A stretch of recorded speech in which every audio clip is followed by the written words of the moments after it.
Bismillahirrahmanirrahim. Assalamualaikum warahmatullahi wabarakatuh.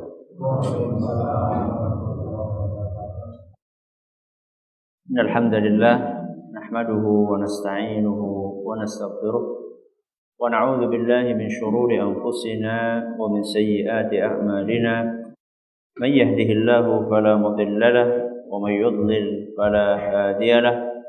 وأشهد أن لا إله إلا الله وحده لا شريك له وأشهد أن محمدا عبده ورسوله يا أيها الذين آمنوا اتقوا الله حق تقاته ولا تموتن إلا وأنتم مسلمون يا أيها الناس اتقوا ربكم الذي خلقكم من نفس واحدة وخلق منها زوجها وبث منهما رجالا كثيرا ونساء واتقوا الله الذي تساءلون به والأرحام إن الله كان عليكم رقيبا يا أيها الذين آمنوا اتقوا الله وقولوا قولا سديدا يصلح لكم أعمالكم ويغفر لكم ذنوبكم ومن يطع الله ورسوله فقد فاز فوزا عظيما أما بعد فإن أصدق الحديث كتاب الله وخير الهدي هدي محمد صلى الله عليه وسلم syarrul umuri muhdatsatuha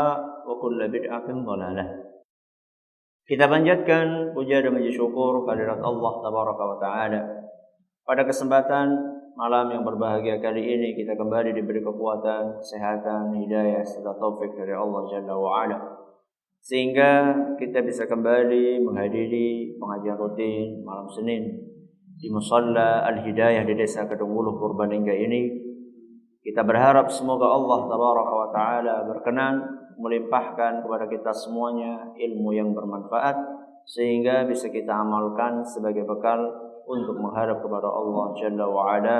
Amin ya rabbal alamin.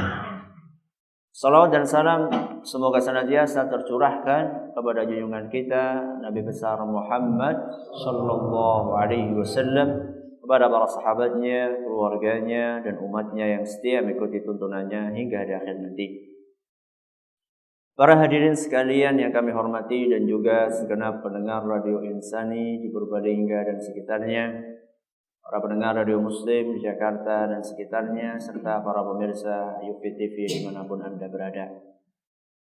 Pada kesempatan yang berbahagia kali ini, setelah pada beberapa pertemuan yang telah lalu kita membahas tentang doa untuk diri sendiri, kemudian doa untuk kaum muslimin, lalu secara spesifik kita perlu mendoakan orang yang punya jasa begitu besar untuk kita, yaitu orang tua.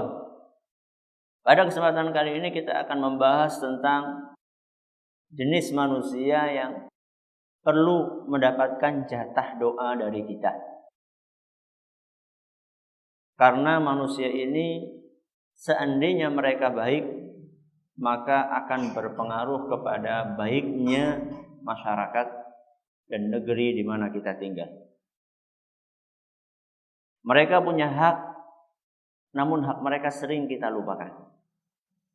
Kita hanya menuntut hak kita dari mereka, tapi kita lupa untuk menunaikan hak mereka. Siapakah mereka? Mereka adalah pemerintah kaum muslimin. Siapa? Pemerintah kaum muslim. Jadi pada malam hari ini kita akan membahas tentang tema mendoakan pemerintah kaum muslimin.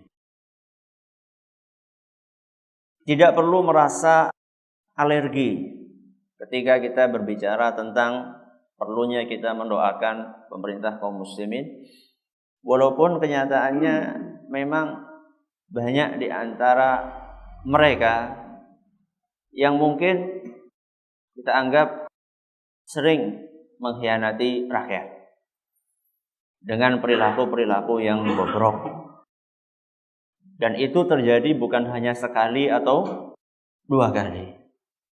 Sehingga sebagian orang merasa alergi ketika berbicara tentang bagaimana sikap yang benar kepada pemerintah. Saya katakan tidak perlu alergi, kenapa? Walaupun mereka itu sudah sedemikian memprihatinkan keadaannya. Karena apakah ketika kita mendoakan jelek buat pemerintah, apakah masalah yang kita hadapi akan selesai? Misal, ya sudahlah, nggak usah didoakan baik, kita doakan jelek-jelek saja. Apakah kira-kira korupsi kemudian akan selesai? Selesai enggak? Ya, selesai. Apakah kemudian ketika kita doakan jelek mereka, kemudian kolusi, KKN, ya, nepotisme itu akan selesai? Jawabannya tidak. Makanya dalam kondisi seperti ini, kita perlu berpikir dengan kepala yang dingin. Berpikir dengan pikiran yang jernih. Karena bagaimanapun juga, kita pengen keadaan negeri kita menjadi negeri yang baik. Tidak ada di antara kita yang bercita-cita tinggal di sebuah negeri yang rusak dan tidak tenang, tidak ada. Masing-masing dari kita menginginkan tinggal apa yang disebutkan dalam Al-Quran, baldatun thayyibatun wa rabbun ghafur, yang diistilahkan dalam bahasa Jawa gemah ripah, loh jinawi, toto tentrem, kerto raharjo. Itu kata orang Jawa. Sebagian atau banyak di antara kita, hampir semuanya dari kita, atau bahkan semuanya dari kita, insya Allah menginginkan hidup di negara yang tentram, yang aman, yang nyaman. Ketika kita punya cita-cita yang sama, tentunya hal tersebut tidak bisa hanya dibebankan kepada pemerintah saja. Kita sebagai rakyat harus ikut andil untuk menciptakan suasana yang diharapkan tadi. Seandainya pemerintahnya bobrok, kemudian rakyatnya mendoakan jelek kepada pemerintahnya, apa yang terjadi? Apa yang terjadi? Tambah kacau beliau. Tambah kacau balau. Kalau misalnya sudah pemerintahnya bobrok, rakyatnya nggak pernah mendoakan pemerintahnya, malah setiap hari isinya hanyalah cacian dan makian, sumpah serapah. Kata wong Jawa, saben dina disupatani. Sudah pemerintahnya rusak, setiap hari didoakan jelek sama rakyatnya. Jadi apa? Akan jadi apa? Akan semakin parah. Makanya disinilah kita perlu, seperti yang saya katakan tadi, menyikapi dengan kepala dingin, berpikir dengan lebih jernih lagi. Kita menginginkan sebuah negara yang baik, yang kenyataannya sekarang mungkin masih jauh dari potret ideal. Apa yang bisa kita lakukan? Seandainya kita tidak bisa membenarkan secara langsung, maka paling tidak kita perlu mendoakan mereka. Dan inilah senjatanya seorang muslim. Kita perlu mendoakan kebaikan untuk mereka. Kenapa? Karena ketika pemerintah itu baik, dengan izin Allah Subhanahu wa ta'ala, maka negara itu juga akan ikut menjadi baik. Bagaimanapun juga yang namanya kumpulan manusia itu pasti membutuhkan adanya orang yang bisa mengatur mereka. Karena manusia tanpa aturan pasti nanti akan terjadi apa yang biasa diistilahkan dengan hukum rimba. Kenapa terjadi hukum rimba? Karena masing-masing manusia pasti memiliki tabiat pengen menang sendiri. Dan pasti sifat egoismenya tinggi. Itu memang sudah tabiat dasarnya manusia. Kalau tidak percaya, coba ketika lampu merah mati, apa yang terjadi? Apa yang terjadi? Masing-masing pengen duluan. Itulah contoh kecil bagaimana memang manusia itu tabiatnya egois. Pengen menang sendiri. Nah, kalau misalnya itu tidak diatur, yang terjadi adalah kacau. Makanya Ali bin Abi Thalib ini seorang ulama sekaligus umara. Ali bin Abi Thalib, ya beliau ulama, ya beliau umara, ya beliau penguasa, ya beliau ulama. Dalam satu waktu beliau memadukan antara dua sifat istimewa, beliau pemerintah sekaligus juga ulama. Beliau pernah mengatakan, la yuslihun nasa illa amirun barrun aw fajir. Kata beliau, tidak ada yang bisa meluruskan urusan masyarakat kecuali penguasa. Entah penguasanya itu baik atau jelek. Bagaimanapun juga penguasa, pemerintah itu diperlukan walaupun penguasanya jahat. Lebih baik hidup dengan adanya pemerintah walaupun pemerintahnya jahat daripada tidak ada sama sekali. Kenapa? Karena kalau tidak ada sama sekali, coba lihat. Andaikan satu hari saja di negeri ini tidak ada pemerintah, tidak ada penguasa, apa yang terjadi? Saling serobot, situasinya akan chaos.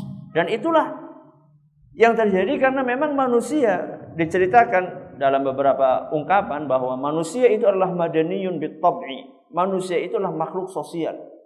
Yang mereka itu tidak mungkin hidup sendiri. Mereka pasti harus berkoloni, mereka pasti harus bersama-sama. Yang mana kalau misalnya sudah bersama-sama, tidak ada yang ngatur, yang terjadi adalah seperti apa yang saya katakan tadi. Makanya ketika kita berbicara tentang mendoakan pemerintah kaum muslimin, ini adalah bagian dari ajaran agama kita yang diajarkan di dalam beberapa dalil dalam Al-Quran dan Sunnah Nabi Sallallahu Alaihi Wasallam.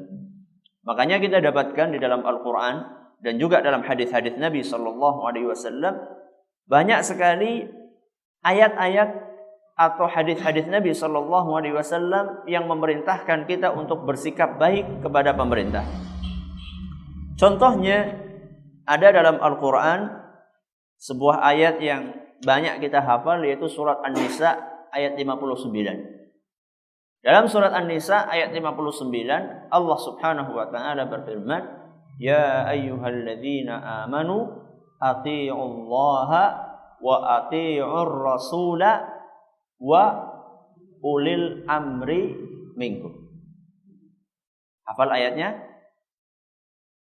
Ya ayyuhalladzina amanu, wahai orang-orang yang beriman, athi'ullaha wa athi'ur rasul. Kita perhatikan di dalam ayat ini, Allah Subhanahu wa taala memerintahkan kita untuk taat kepada berapa? 3. Yang pertama siapa? Allah. Yang kedua Rasul. Yang ketiga ulil amri.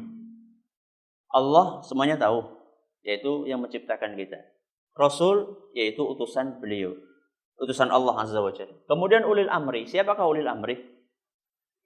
Ada dua penafsiran di antara penafsiran yang disebutkan oleh para ulama. Ada yang mengatakan ulil amri maksudnya adalah pemerintah, ada yang mengatakan ulil amri maksudnya adalah ulama. Tapi mayoritas ahli tafsir, mayoritas ahli fikih, dan ini adalah pendapat yang dipilih oleh imam ahli tafsir yaitu Imam At-Tabari. Kata Imam An-Nawawi, mayoritas ulama baik dari kalangan salaf maupun khalaf, mereka menafsirkan yang dimaksud dengan ulil amri adalah pemerintah. Maka di sini Allah memerintahkan kita untuk taat kepada Allah, kemudian taat kepada siapa? Rasul, dan taat kepada pemerintah. Menarik untuk kita cermati, di sini Allah Subhanahu wa taala mengatakan ati'u. Apa artinya ati'u? Taatilah. Ya wahai orang yang beriman, taatilah Allah. Terus wa ati'u apa? Dan taatilah Rasul. Terus yang ketiga apa? Wa ulil amri. Di sini Allah tidak mengulang kata apa? Ati'u. Ketika Allah mengatakan ati'ullah, taatilah Allah. Ketika Allah mengatakan taatilah Rasul, Allah mengatakan wa ati'ur Rasul. Diulang kedua kali. Tapi ketika ulil amri tidak memasukkan kata apa? Ati'u di sini. Kata para ahli tafsir, kenapa kok seperti itu? Karena ketaatan kita kepada Allah sifatnya mutlak. Ketaatan kita kepada Rasul sifatnya mutlak. Ketaatan kita kepada pemerintah sifatnya tidak mutlak. Apa maksudnya tidak mutlak? Apakah maksudnya berarti kita itu tidak perlu taat? Apakah maksudnya seperti itu? Bukan seperti itu maksudnya. Maksudnya kita itu tidak mutlak harus taat kepada pemerintah. Maksudnya adalah tergantung apa yang diperintahkan oleh siapa? Pemerintah. Kalau misalnya yang diperintahkan oleh pemerintah itu baik, maka saat itu kita harus taat. Tapi kalau misalnya yang diperintahkan oleh pemerintah adalah sesuatu yang bertentangan dengan ajaran agama, maka saat itu kita tidak boleh taat. Berbeda dengan perintahnya Allah dan Rasulnya. Perintahnya Allah dan Rasulnya mungkin tidak salah. Mungkin tidak salah. Tidak mungkin perintahnya Allah dan Rasulnya itu salah. Pasti perintahnya Allah dan Rasulnya Sallallahu Alaihi Wasallam itu benar. Makanya di sini Allah Subhanahu Wa Taala, kata Syekh As-Sa'di, tidak mengulang kata ati'u. Tapi itu sudah cukup menunjukkan bahwa kita memang diperintahkan untuk menyikapi baik dengan apa yang diperintahkan oleh pemerintah. Contoh misalnya lampu merah, baik nggak? Baik. Pakai helm baik nggak? Baik. Kenapa saya nggak pakai helm? Ketika naik mobil, memasang sabuk, baik nggak? Baik. Buat siapa? Ya buat diri sendiri. Kenapa banyak di antara kita masih tetap ngotot? Alah, sabuk-sabukan. Tawakal baik. Itu namanya bukan tawakal. Itu namanya ngawur. Karena apa? Karena ketika kita ingin selamat, kita harus berusaha. Sama ketika kita memakai helm. Sama ketika kita tidak menerobos lampu merah. Itu semuanya adalah bagian dari ketaatan kita kepada pemerintah. Dan itu hukumnya harus atau wajib. Karena Allah memerintahkan kita untuk taat kepada pemerintah di dalam hal-hal yang tidak bertentangan dengan agama. Apakah perintah untuk memakai helm itu bertentangan dengan agama? Mana coba dalilnya? Tidak ada dalilnya yang mengatakan haram pakai helm. Justru sebaliknya di dalam agama kita, Nabi SAW mencontohkan sebuah ikhtiar usaha untuk mencapai keselamatan, yaitu ketika beliau berperang memakai topi besi. Memakai topi besi. Jadi Nabi SAW itu berarti nggak tawakal ya, nggak seperti kita ya. Kalau kita ngebut baik, tawakal baik, rasa helm-helman. Nah, Nabi SAW adalah sayyidul mutawakkilin. Beliau adalah orang yang paling hebat tawakalnya. Walaupun demikian, beliau perang tetap pakai topi besi. Menunjukkan apa? Menunjukkan bahwa orang pengen selamat itu harus pakai usaha, harus ikhtiar. Jadi ketika pemerintah mewajibkan, misalnya ketika pemerintah mewajibkan pakai helm, ya, maka saat itu kita harus taat. Karena apa? Karena perintah pemerintah dalam hal itu tidak bertentangan dengan ajaran agama. Kecuali kalau misalnya pemerintah mengharuskan, ayo minum khamr. Kalau saat itu kita nggak boleh taat. Karena ketaatan kita kepada pemerintah tidak bersifat mutlak. Ini adalah firman Allah di dalam Al-Quran. Adapun dalil dari hadis Nabi SAW yang memerintahkan kita agar berlaku baik kepada pemerintah, banyak sekali hadisnya. Bahkan seorang ulama sampai mengatakan bahwasanya hadis yang berbicara tentang ketaatan kepada pemerintah kaum muslimin itu sudah sampai derajat hadis mutawatir. Sudah sampai derajat hadis apa? Mutawatir. Mutawatir itu sudah di atasnya sahih. Di antara ulama yang menyatakan demikian adalah Al-Imam Sadruddin As-Sulami di dalam kitabnya Ta'atus Sultan. Beliau menyatakan bahwa derajat hadis-hadis yang berkenaan dengan ketaatan kepada pemerintah kaum muslimin sudah sampai derajat hadis mutawatir. Di antaranya hadis tersebut adalah sebuah hadis yang diriwayatkan oleh Imam Ahmad, dan hadis ini dinilai hasan oleh Syekh Al-Albani. Kata Nabi SAW, "Man 'abadallaha la yusyriku bihi syai'an." Barang siapa yang menyembah Allah tidak mempersekutukannya dengan suatu apapun. Nabi akan menyebutkan beberapa kriteria yang harus dipenuhi oleh seorang muslim supaya dia bisa masuk surga. Dan masuk surganya dengan cara yang istimewa. Kriteria yang pertama, kata Nabi SAW, "Man 'abadallaha la yusyriku bihi syai'an." Barang siapa yang beribadah kepada Allah tidak mempersekutukan Allah dengan suatu apapun. Ini syarat yang pertama. Berarti tidak melakukan perbuatan syirik. Yang kedua, fa'aqamas salata, dan mendirikan salat. Wa ataz zakata, dan membayar zakat. Tentunya bagi mereka yang mampu. Yang keempat, lihat. Yang keempat kata Nabi SAW, wa sami'a wa ata'a. Apa artinya sami'a wa ata'a? Sami'na wa ata'na. Apa sami'na wa ata'na? Kami mendengar dan kami taat. Jadi Nabi SAW menyebutkan 4 kriteria seorang bisa masuk surga. Yang pertama adalah apa tadi? Tidak mempersekutukan Allah. Yang kedua, menunaikan sholat. Yang ketiga, membayar zakat. Yang keempat, taat kepada pemerintah. Kata Nabi SAW, fa inna Allah Ta'ala yudkhiluhu min ayyi abwabil jannati sya'a.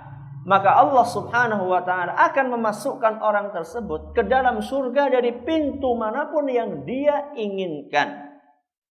Walaha thamaniyatu abwabin. Dan surga punya berapa pintu? Samaniyah. Berapa samaniyah? 8 pintu. Jadi kalau misalnya kita pengen masuk surga, bebas dari pintu manapun, tidak cukup kita hanya sekedar sholat saja. Belum cukup kita hanya bayar zakat saja. Belum cukup kita hanya meninggalkan syirik saja. Harus ada ketambahan syarat yang keempat, yaitu taat kepada pemerintah. Dan ini menunjukkan kepada kita bahwasanya ketaatan kepada pemerintah adalah merupakan sebuah ibadah yang sangat mulia di dalam agama kita ini. Di antara bentuk ketaatan kita kepada pemerintah adalah kita berusaha untuk mendoakan kebaikan untuk mereka.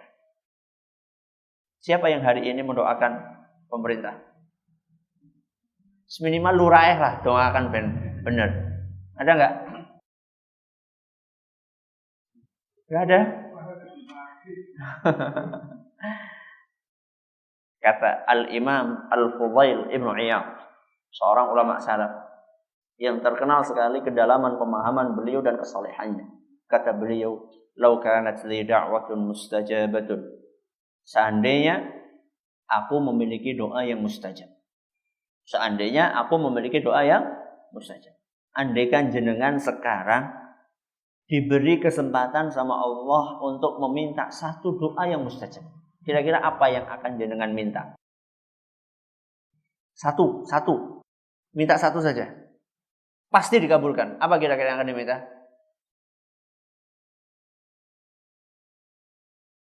Masa nggak pernah kepikiran jenengan pengen minta apa gitu sama Allah?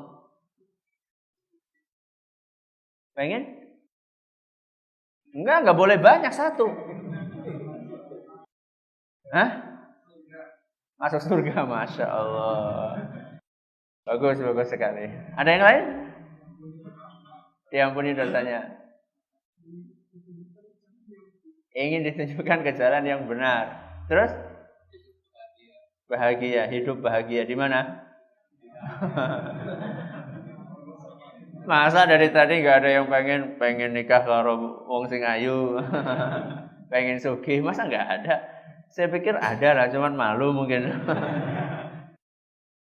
Kata Imam Fudail bin Iyad, kalau seandainya saya punya satu doa yang mustajab, kata beliau, lam aj'alha illa fi imam. Niscaya saya tidak akan gunakan doa itu kecuali untuk mendoakan pemerintah. Coba dengarkan, semua permintaan kita tadi yang disebutkan semuanya untuk diri sendiri. Iya kan? Iya, walaupun tadi surga, kemudian pengen hidup bahagia. Tidak ada di antara kita yang memikirkan sebuah kepentingan yang lebih luas. Kata beliau, kalau misalnya saya masih punya satu doa saja yang mustajab, saya akan gunakan doa tersebut untuk mendoakan pemerintah. Kenapa wahai imam? Kata beliau, li'annahu idza salahal imamu aminal bilad wal ibad.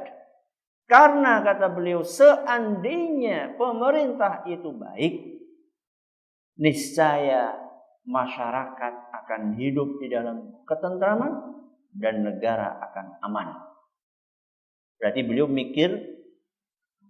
mikirkan siapa? Memikirkan kepentingan yang lebih besar. Kalau negara ini aman, ibadahnya kita nyaman enggak? Banyak di antara kita memikirkan diri sendiri, sing penting yang mlebu surga, ra peduli wong liya. Kalau Imam Al-Fudail Ibnu Iyad, karena kedalaman pemahaman beliau, Karena mumpuninya ilmu agama beliau, makanya beliau memikirnya jauh ke depan. Bahwa seandainya saya doakan pemerintah dengan doa yang baik, kemudian pemerintahnya menjadi pemerintah yang baik, berkat doa dari saya dan juga doa dari kaum muslimin secara umum, maka yang akan merasakan manisnya kebaikan itu bukan hanya saya, tapi juga negara secara umum dan juga masyarakat secara umum juga akan merasakan kenikmatan tersebut. Dan ungkapan seperti ini itu bukan hanya ungkapan yang diucapkan oleh Imam Al-Fudail bin Iyad saja. Sampai dinukilkan dari Imam Ahmad bin Hanbal juga seperti itu. Padahal Imam Ahmad bin Hanbal adalah seorang ulama yang pernah disiksa habis-habisan oleh siapa? Oleh penguasa saat itu. 3 periode berturut-turut Imam Ahmad. Jadi ganti presiden 3 kali atau ganti raja 3 kali, Imam Ahmad masih terus disiksa. Sampai diceritakan di antara bentuk siksaannya, beliau dipukuli dengan cambuk. Ketika rajanya melihat cambuknya itu sudah lama, katanya ganti pakai cambuk yang baru. Kalau cambuk yang lama itu sudah nggak terlalu sakit. Kalau masih baru itu kan masih jos kalau buat mukul. Sampai pingsan beliau. Kemudian disiramkan air garam di atas lukanya tersebut. Ketika beliau bangun, dipersilahkan untuk minum susu yang disediakan oleh salah satu jamaah pengajiannya, oleh salah satu umat atau salah satu masyarakat. Beliau mengatakan, ini shaim, saya lagi puasa. Beliau dipenjarakan, disiksa seperti itu. Tapi beliau tidak pernah kemudian balas dendam. Kemudian juga memobilisasi massa untuk melakukan pemberontakan kepada pemerintah. Karena apa? Karena beliau itu bukan hanya memikirkan kepentingan pribadinya beliau. Padahal kalau beliau mengatakan berontak, pasti umat itu akan mengikuti. Sangat besar kemungkinan umat akan mengikuti apa yang dikatakan oleh Imam Ahmad. Karena apa? Karena ketika Imam Ahmad dipenjara, masyarakat ribuan sudah siap di luar penjara. Dengan instruksi yang akan diucapkan oleh Imam Ahmad. Dan semuanya sudah siap dengan pulpen. Dan juga siap dengan kertas kira-kira apa yang gerangan yang akan diucapkan oleh Imam Ahmad. Siap menulis dan siap mentaati apa yang diperintahkan oleh beliau. Beliau berkata, berontak.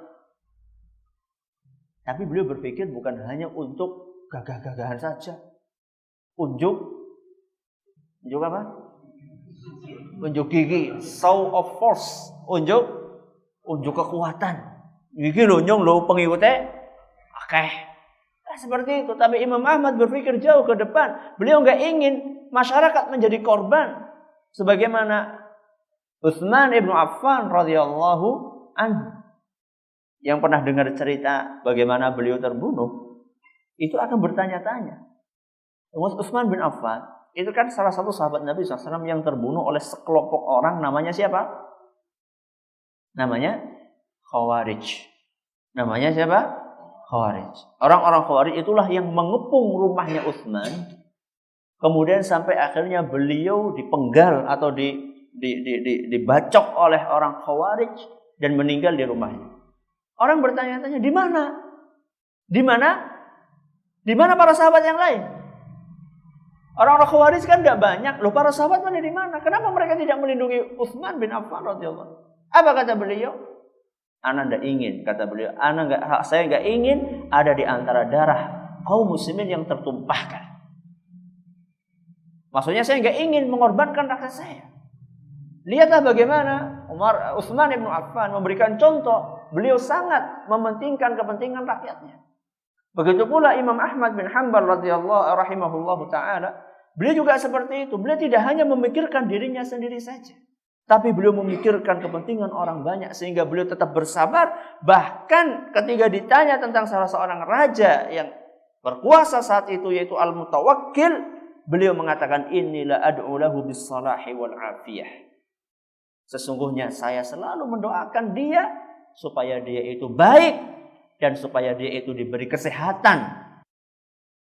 Coba sekarang kalau misalnya tanah kita diserobot oleh penguasa, ya diserobot paling kira semeter lah, kena roi badannya, kena roi, tapi kemudian dikasih gantinya tidak sesuai.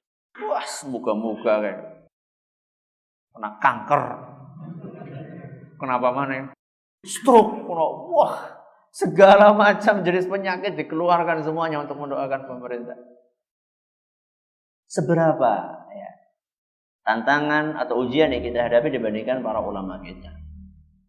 Dan perkara mendoakan pemerintah kaum muslimin itu bukan hanya perkara fikih atau perkara etika belaka.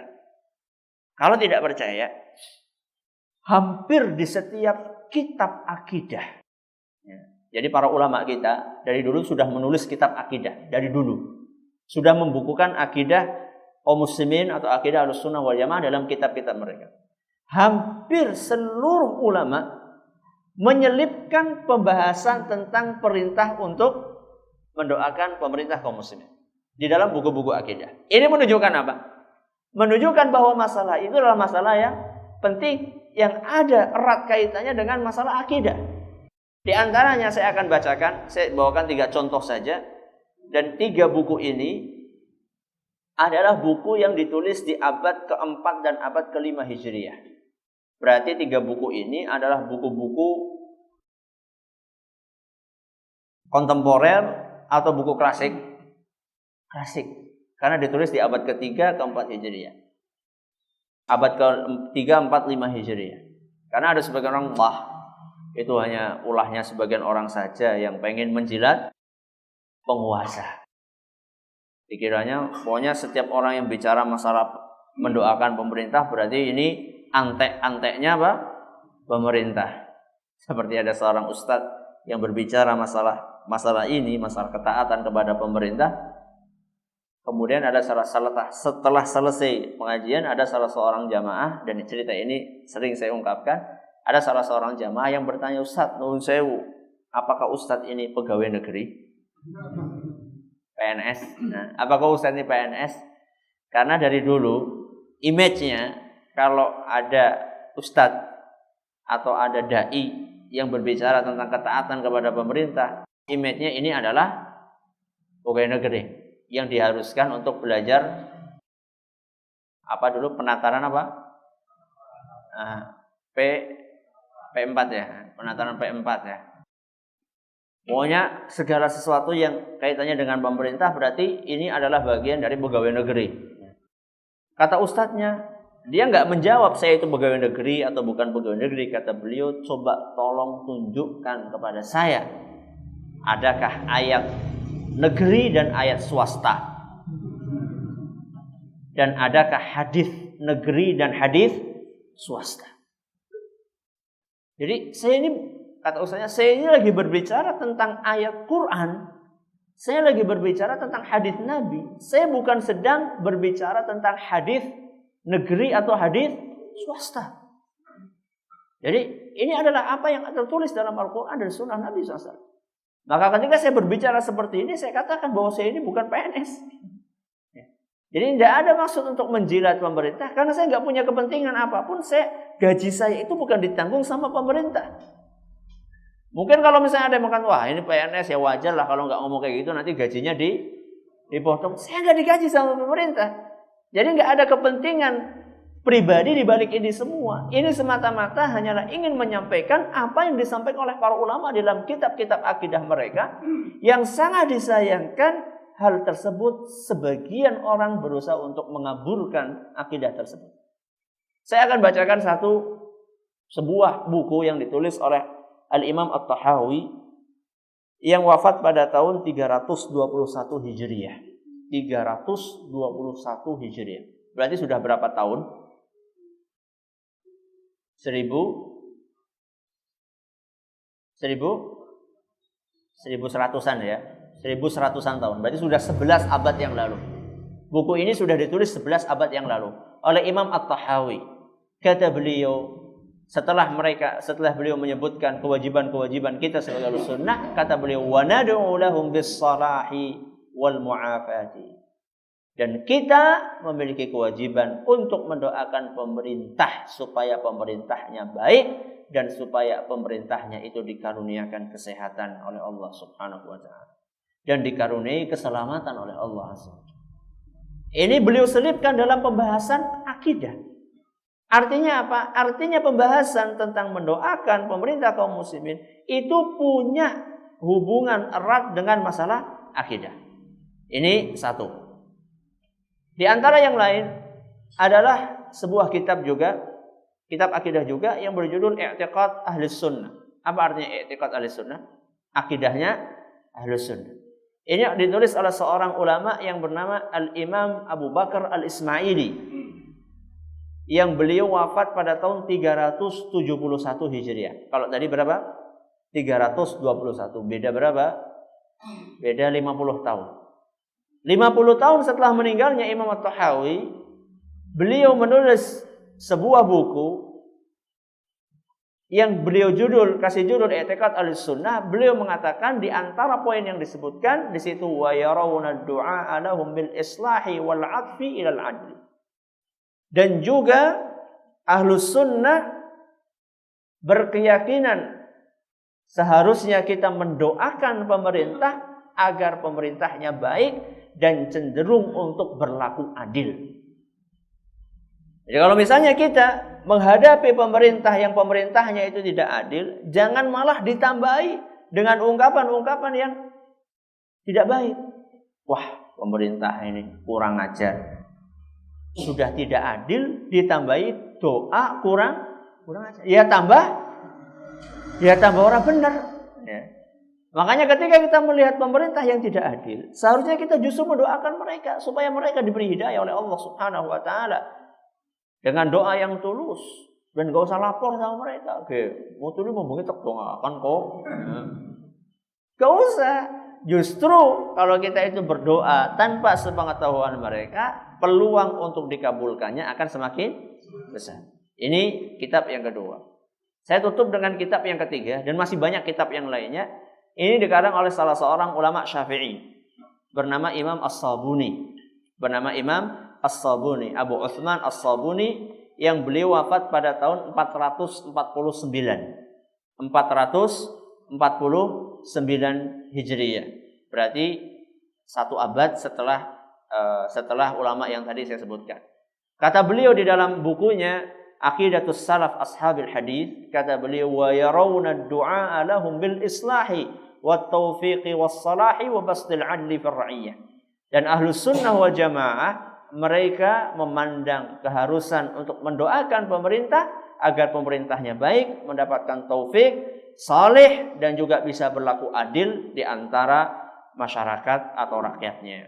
Ini beberapa contoh buku-buku akidah Ahlussunnah wal Jamaah yang menceritakan atau memaparkan perintah agar kita tidak lupa untuk mendoakan pemerintah kita dengan kebaikan. Maka sangat tidak etis seandainya kita tidak menyempatkan sebagian dari waktu kita untuk mendoakan mereka. Kita doakan agar mereka menjadi orang-orang yang baik, agar mereka menjadi orang-orang yang soleh. Walaupun mungkin ketika kita meninggal dunia kita belum sempat melihat buah dari doa kita, tidak apa-apa. Yang namanya doa itu kan tidak harus kita melihat hasilnya ketika kita masih hidup. Bisa jadi yang akan menikmati hasilnya adalah siapa? Anak cucu kita. Berkat doa kita yang sekian lama kita doakan, jangan sampai kita merasa putus asa. Wah, doakan ping bola bali. Sudah didoakan berkali-kali. Ping pira boleh doakan. Wah, ping sering banget. Ping pira, ping telu. Berkali-kali kok 3 kali. Itu namanya 3 kali, bukan berkali-kali. Doakan setiap ada kesempatan, doakan mereka akan mendapatkan kebaikan. Jangan justru sebaliknya kita mendoakan yang jelek-jelek. Makanya dulu para ulama membeda-bedakan antara mana Ahlus Sunnah dan mana Ahlul Bid'ah dilihat dari apa isi doanya. Kata Imam Al-Barbahari, "Idza ra'aita ar-rajula yad'u 'ala as-sultan fa'lam annahu sahibu hawa." Seandainya engkau menemukan ada seorang mendoakan keburukan untuk pemerintah, ketahuilah bahwasanya dia inilah pengekor hawa nafsu. Kata Imam Al-Barbahari, seandainya engkau melihat ada seorang mendoakan keburukan, senangnya kudu nyupatani tok kepada pemerintah, ketahuilah bahwasanya ini adalah pengekor hawa nafsu atau ahlul bidah. Sebaliknya kata beliau, wa idza sami'ta ar-rajula yad'u lis-sultani bis-salah. Sebaliknya seandainya engkau mendengar, melihat ada orang yang mendoakan kebaikan untuk pemerintah, fa'alam annahu sahibu sunnati insyaallah. Ketahuilah bahwasanya orang tersebut adalah ahlus sunnah insyaallah.